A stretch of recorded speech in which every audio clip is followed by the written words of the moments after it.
उत्तर प्रदेश सियासी नजरिए से सबसे महत्वपूर्ण राज्य माना जाता है। बीजेपी के नक्शे में भी पिछले 10 साल से उसकी विशेष जगह बनी हुई है, लेकिन इस बार अगर पार्टी बहुमत से दूर रह गई है तो उसका श्रेय भी यूपी को ही जाता है। बीजेपी और सहयोगी दल के नेता चुनावी हार के लिए योगी सरकार के प्रशासन को जिम्मेदार ठहरा रहे हैं। डिप्टी सीएम केशव प्रसाद मौर्य ने फ्रंट फुट पर मोर्चा खोल रखा है, तो प्रदेश अध्यक्ष भूपेंद्र चौधरी भी अपनी रिपोर्ट पार्टी को सौंप चुके हैं।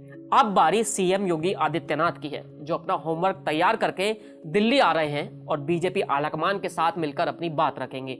मुख्यमंत्री योगी आदित्यनाथ नीति आयोग की शनिवार को होने वाली गवर्निंग काउंसिल की बैठक में शामिल होने के लिए दिल्ली के 2 दिवसीय दौरे पर आ रहे हैं। सीएम योगी भले ही नीति आयोग की बैठक के लिए दिल्ली आ रहे हों, लेकिन उनकी बैठक बीजेपी के शीर्ष नेताओं से भी होनी है। माना जा रहा है कि योगी आदित्यनाथ दिल्ली में प्रधानमंत्री नरेंद्र मोदी, बीजेपी अध्यक्ष जेपी नड्डा और केंद्रीय गृह मंत्री अमित शाह समेत पार्टी के कुछ वरिष्ठ नेताओं से मुलाकात कर सकते हैं। सिर्फ योगी आदित्यनाथ ही नहीं, बल्कि बीजेपी के प्रदेश अध्यक्ष भूपेंद्र चौधरी के साथ दोनों डिप्टी सीएम केशव प्रसाद मौर्य और ब्रजेश पाठक भी दिल्ली आ रहे हैं। इसलिए सीएम योगी ने दिल्ली दौरे से पहले विधायक और नेताओं के साथ मिलकर काफी होमवर्क किया है। दिल्ली आने से पहले सीएम योगी आदित्यनाथ लोकसभा चुनाव के नतीजों को लेकर मंडल स्तर पर विधायकों के साथ समीक्षा बैठक कर सियासी होमवर्क तैयार कर रहे थे। अब तक सीएम योगी 150 से ज्यादा विधायकों से मिलकर चुनाव में हार की वजह जान चुके हैं। इस दौरान किसी विधायक ने अगर किसी अधिकारी की शिकायत की है तो उन्होंने उसका सबूत भी मांगा है। इन बैठकों में सहयोगी दलों के विधायकों को भी बुलाया गया था, जिनके साथ सीएम ने बातचीत की है और उनके मन की बात को समझने की कोशिश की है। इस तरह सीएम योगी ने 2024 की हार की वजह को समझने के साथ साथ अपना पूरा होमवर्क भी तैयार किया है। माना यह जा रहा है कि विधायकों के फीडबैक के आधार पर सीएम योगी ने अपनी रिपोर्ट तैयार की है, जिसे दिल्ली में बीजेपी आलाकमान के साथ वो बैठक में रख सकते हैं। हालांकि डिप्टी सीएम केशव प्रसाद मौर्य ने भी बीजेपी और सहयोगी दलों के नेताओं और विधायकों के साथ मिलकर उनसे बातचीत की है, और खास बात यह है कि केशव भी दिल्ली आ रहे हैं। इसमें नोट करने वाली बात यह है कि सीएम योगी ने बीजेपी विधायक और नेताओं से मुलाकात ही नहीं की, बल्कि सहयोगी दलों के नेताओं के साथ भी मुलाकात की है और उनकी नाराजगी दूर करने की कोशिश की है। निषाद पार्टी के अध्यक्ष संजय निषाद लोकसभा चुनाव के बाद से प्रशासन के मनमानी रवैये को लेकर नाराज थे।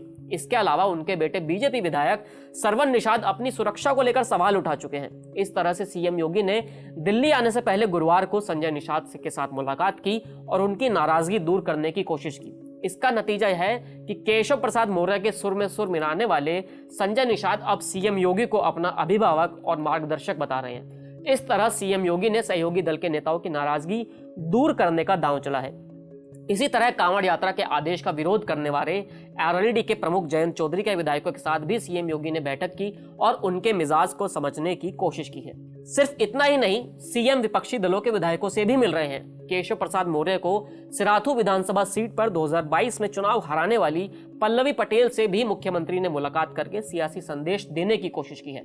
पल्लवी पटेल सपा से विधायक हैं और अपना दल सोनेलाल की अध्यक्ष अनुप्रिया पटेल की बहन है। इस तरह योगी ने अपने एक दांव से 3 संदेश देने की कोशिश की है। एक तरफ पल्लवी से मिलकर सपा को संदेश दिया है कि दूसरी तरफ केशव मौर्य के लिए भी मैसेज है, और तीसरा संदेश अनुप्रिया पटेल के लिए है। केशव से लेकर अनुप्रिया तक सीएम योगी पर ओबीसी आरक्षण को लेकर सवाल खड़े कर चुके हैं। मुख्यमंत्री ने एक और बड़ा संदेश दिया है। सीएम योगी आदित्यनाथ ने विधायकों से मुलाकात के दौरान उनसे बातचीत कर रहे थे तो कई विधायकों ने अफसरों के खिलाफ शिकायत भी दर्ज कराई थी। इस पर सीएम योगी का कहना था कि अफसरों के खिलाफ शिकायत है तो सबूत लाओ, उनके खिलाफ मैं सख्त एक्शन लूंगा। ऐसे में कई विधायकों की शिकायत पर कार्रवाई भी हुई है। योगी सरकार लगातार यूपी में डीएम, एसपी ही नहीं बल्कि एसडीएम का भी ट्रांसफर कर रही है। यहां एक घटना और घटी है। डिप्टी सीएम केशव प्रसाद मौर्य ने 15 जुलाई को पत्र लिखकर योगी सरकार से संविदा और आउटसोर्सिंग के जरिए होने वाली नियुक्ति में आरक्षण के नियमों का पालन और उसकी सही सूचना मांगी थी। इस पर सीएम योगी ने सूचना विभाग के आंकड़े तो जारी कर दिए हैं। उत्तर प्रदेश सूचना विभाग में 676 में से 512 आरक्षित वर्ग के आउटसोर्सिंग से कर्मचारी हैं। इसमें 340 सिर्फ ओबीसी वर्ग के हैं। यह संख्या 75% के आसपास है, जबकि अभी आउटसोर्सिंग में आरक्षण का कोई नियम लागू नहीं है। इस तरह योगी सरकार जल्द ही विभागवार आउटसोर्सिंग में दिए गए आरक्षण का डेटा भी जारी कर सकती है।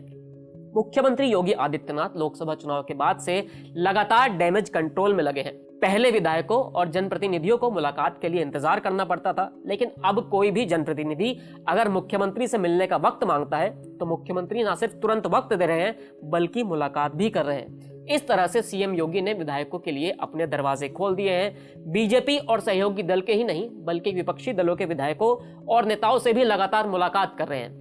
इसके अलावा मेयर और नगर पालिका अध्यक्ष तक भी सीएम योगी से मिलने पहुंच रहे हैं। इस तरह से सीएम योगी पूरा होमवर्क तैयार करके दिल्ली आ रहे हैं और अब यह देखना होगा कि योगी जो रिपोर्ट कार्ड दिल्ली में पेश करेंगे उस पर केंद्रीय नेतृत्व आखिर क्या एक्शन लेता है।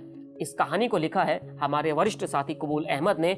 मैं था आपके साथ मोहित ग्रोवर। इस वीडियो में इतना ही, फिर मिलेंगे नए वीडियो के साथ। शुक्रिया।